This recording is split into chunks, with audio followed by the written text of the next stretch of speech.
65장입니다.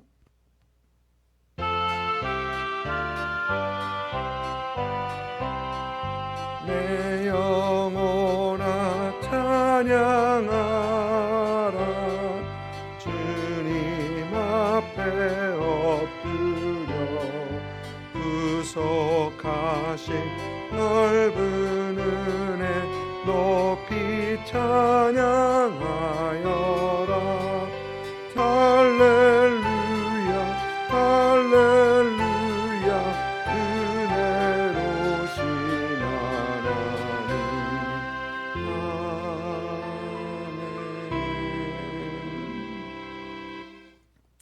아멘. 시편 117편 1절부터 118편 7절까지입니다. 117편 1절부터 118편 7절까지 우리가 잠목소리를 읽습니다. 너희 모든 나라들아 여호와를 찬양하며 너희 모든 백성들아 그를 찬송할지어다. 우리에게 행하신 여호와의 인자하심이 크시고 여호와의 진실하심이 영원하미로다. 할렐루야. 여호와께 감사하라. 그는 선하시며 그의 인자하심이 영원하미로다. 이제 이스라엘은 말하기를 그의 인자하심이 영원하다 할지로다. 이제 아론의 집은 말하기를 그의 인자하심이 영원하다 할지로다. 이제 여호와를 경외하는 자는 말하기를 그의 인자하심이 영원하다 할지로다. 내가 고통 중에 여호와께 부르짖었더니 여호와께서 응답하시고 나를 넓은 곳에 세우셨도다. 여호와는 내 편이시라. 내가 두려워하지 아니하리니 사람이 내게 어찌할까. 여호와께서 내 편이 되사 나를 돕는 자들 중에 계시니 그러므로 나를 미워하는 자들에게 보응하시는 것을 내가 보리로다. 아멘.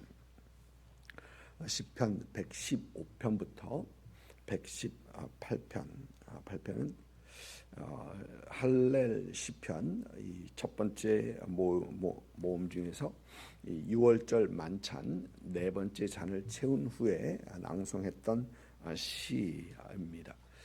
시편 117편은 시편 중에서 성경 중에서 가장 짧은 장이죠. 딱 두 구절, 두 구절입니다. 근데 이 시를 보면 하나님을 찬양하는 것으로 시작하고 찬양으로 마치는 것을 보게 됩니다. 원어 성경을 보니까 할렐루로 시작하고 있고 맨 마지막에 할렐루야로 마치고 있습니다. 이 시편에서는 하나님을 찬양해야 하는 사람들을 보니까 1절 말씀에는 너희 모든 나라들 그리고 너희 모든 백성들 이렇게 말을 하고 있습니다. 하나님의 하나님 되심 또 하나님의 인자하심과 하나님의 진실하심은 이 이스라엘에 국한되어 있지 않고 땅의 모든 나라들 모든 또 백성들을 향하고 있다라는 것을 분명히 우리에게 잘 보여주는 그런 찬양입니다. 오늘 우리가 사실 이 아침에 하나님 앞에 모여서 우리가 찬양하고 예배하는 이 자체가 하나님의 열방의 하나님 되심 또 모든 백성의 하나님 되심을 증명하는 일이죠.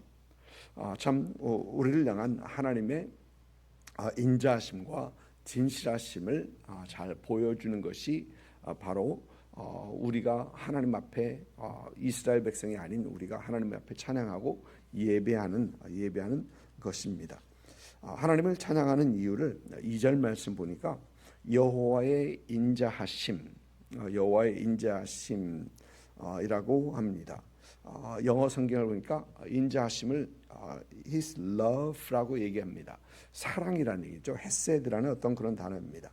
우리를 향한 하나님의 사랑은 보니까 성경에서는 지속되고 있다. 지속됨을 분명히 우리에게 말을 하고 있습니다. 그리고 여호와의 진실하심이 영원함이로다라고 하고 있는데 이 진실하심, 신실하다라는 것이죠. 우리를 향한 하나님의 사랑은 변하지 않는다. 우리를 향한 하나님의 인자하심은 변하지 않는다라는 그런 말씀이 바로 이 하나님의 인자하심과 진실하심의 영원함을 말하는 것입니다. 그리고 이 하나님의 이 인자하심, 사랑과 하나님의 진실하심은 우리가 본받아야 할 그런 하나님의 성품이기도 합니다. 우리가 사람에게 대할 때, 이웃에게 대할 때 우리에게 가장 필요한 것이 무엇보다도 사랑이요 진실이다라는 것입니다. 우리가 서로를 대할 때 진정 사랑으로 대하고 또 진실하게 대하는 것 얼마나 중요한지 모릅니다. 앞에서 대하는 그 모습과 또 뒤로 돌아서서 대하는 이 모습이 다르면 안 된다는 거죠. 항상 같이 사랑함으로 또 신실함으로 서로를 대할 수 있는 그런 우리가 되어야 된다라는 것입니다. 하나님의 사랑으로 사랑하고 또 하나님의 진실하심으로 참 이웃을 대하며 사랑하는 그런 우리가 되어야 되겠습니다. 그리고 이런 우리는 계속 하나님을 찬양함에 찬송함에 게으르지 않고 열심을 내는 그런 우리가 되어야 된다라는 것을 시편 117편에서 우리는 보게 됩니다.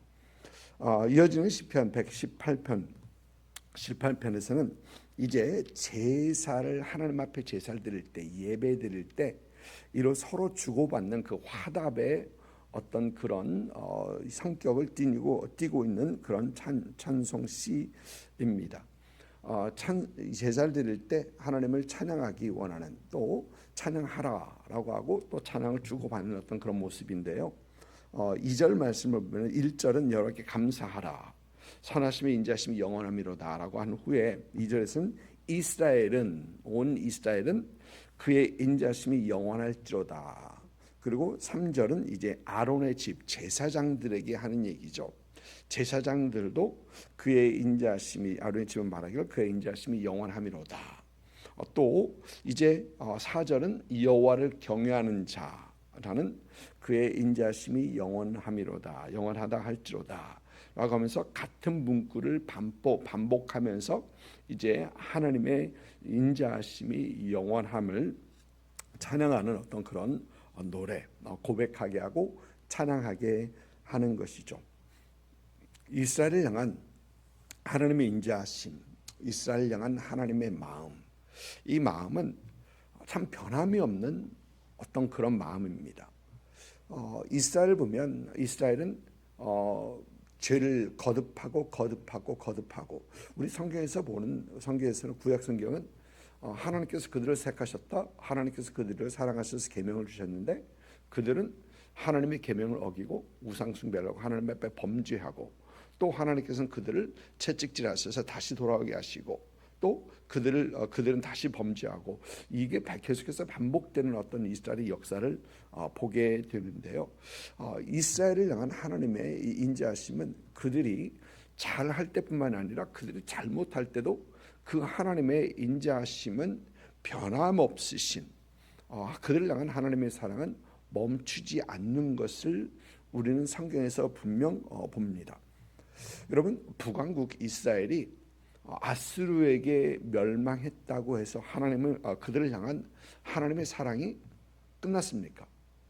남왕국 유다가 바벨론에게 멸망했다고 해서 그들을 향한 하나님의 사랑이 끝났습니까? 전혀 그렇지 않습니다. 그들을 향한 하나님의 인자하심은 영원히 꾸준히 여전히 사랑하시고 여전히 은혜를 베푸시는 그런 하나님을 봅니다. 인자하심으로 그들을 다시 회복시키시는 것을 봅니다. 유대인들 이스라엘 중에 이 12지파가 있죠. 그리고 두 지파 유다와 베냐민은 남왕국을 이루었고 다른 10지파는 북왕국 이스라엘을 있었는데 아수르가 멸망한 후에 참 궁금했던 것들이 10지파의 그 이스라엘 사람들은 어떻게 되었는가라는 것입니다. 그런데 나중에 성경을 보면 아셀 지파에 속해 있는 안나라는 사람이 누가복음에 나옵니다.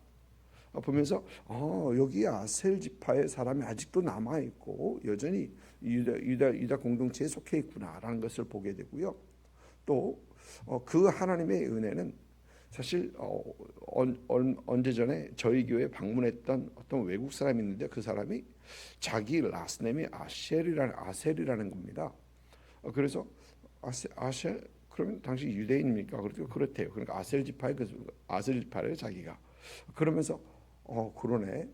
그러면 그 하나님의 은혜는 지금까지 여전히 이어지고 있는 것, 여전히 그때부터 지금까지 계속해서 이어지고 있는 것들을 그것을 우리는 분명히 보고 있는 것입니다. 하나님께서는 그들을 회복시키시고 그들을 여전히 그들을 사랑하시고 있는 것을 보게 됩니다. 여러분, 그러면 예수님을 십자가에 못 박은 유대인들을 하나님께서는 그들을 향한 인자하심이 아들을 못 박으셔서 그걸로 끝났는가? 아마 우리 같으면 그랬을 것입니다. 그런데 그렇지 않은 것을 우리는 분명히 봅니다. 하나님의 사랑이 끝났다면은 우리 주님께서 십자가에서 저들이 하는 일을 알지 못하나이다, 저들을 용서하소서라고 우리 주님께서는 그렇게 기도하지 않으셨을 것입니다. 그들을 향한 하나님의 사랑, 여전히 그들을 못 박는 주님 자신을 못 박는 그들을 보면서 주님께서는 여전히 그들을 사랑하시고 그의 인자하심, 사랑이 영원하신 것을 우리는 보게 되는 것입니다. 그리고 우리는 지금 현재 다시 이스라엘이 건국이 되고 하나님을 향한 그들을 향한 하나님의 시선, 사랑을 우리는 보고 있는 것입니다. 여러분, 우리를 향한 하나님의 인자하심도 그렇습니다.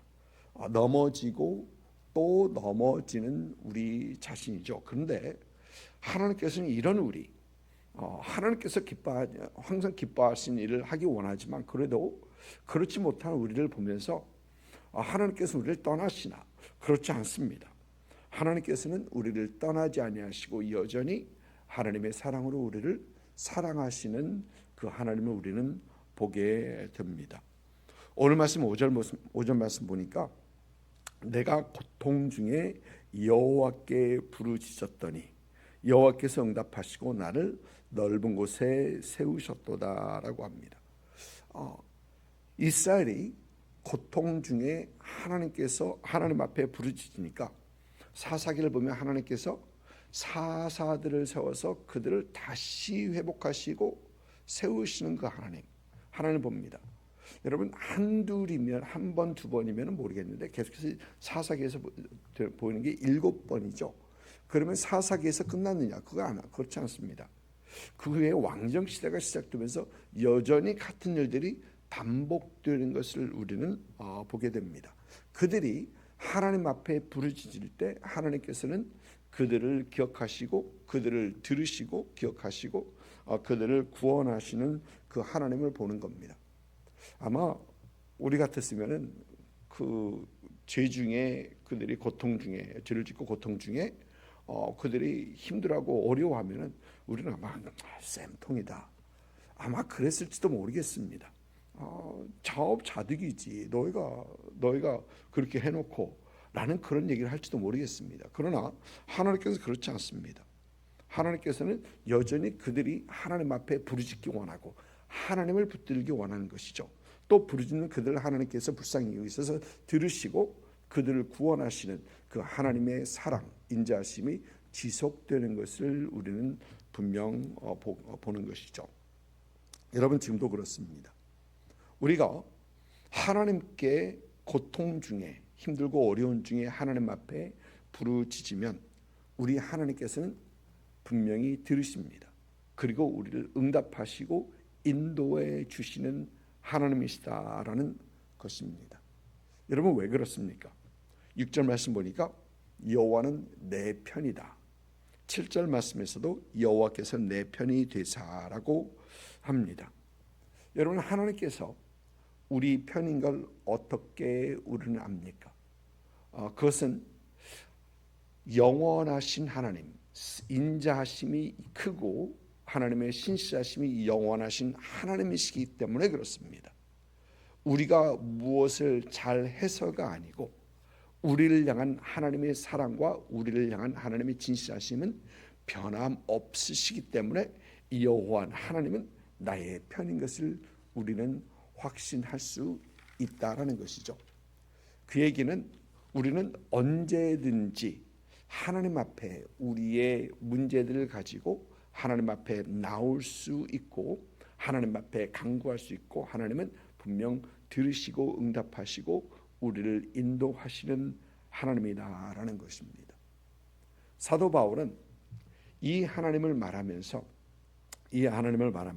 로마서 8장을 보면 만일 하나님이 우리를 위하시면 누가 우리를 대적하리요라고 하죠. 하나님은 우리의 편이다는 것입니다. 여러분 가끔 인생을 살아가면서 우리가 힘들고 어려울 때 누가 나를 돕는 사람 하나도 없는가라는 그런 질문을 분명 할 때가 있습니다. 그때마다 우리는 하나님은 우리의 편이시고 우리를 위하시는 분, 우리를 도우시는 분임을 기억하면서 그때 하나님 앞에 간구하고 하나님 앞에 나올 뿐만이 아니라 우리가 이 하나님 앞에 감사하고 하나님 앞에 찬양하는 그런 우리가 되어야 되겠습니다. 오늘 하루의 삶 속에서도 하나님의 우리 하나님, 나를 위하시는 하나님, 내 편이신 하나님을 기억하시면서 여러분의 삶 속에서 하나님을 찬양하고 하나님을 감사하는 그런 여러분 될 수 있기를, 하루가 될 수 있기를 주님의 이름으로 축복을 드립니다. 기도하겠습니다.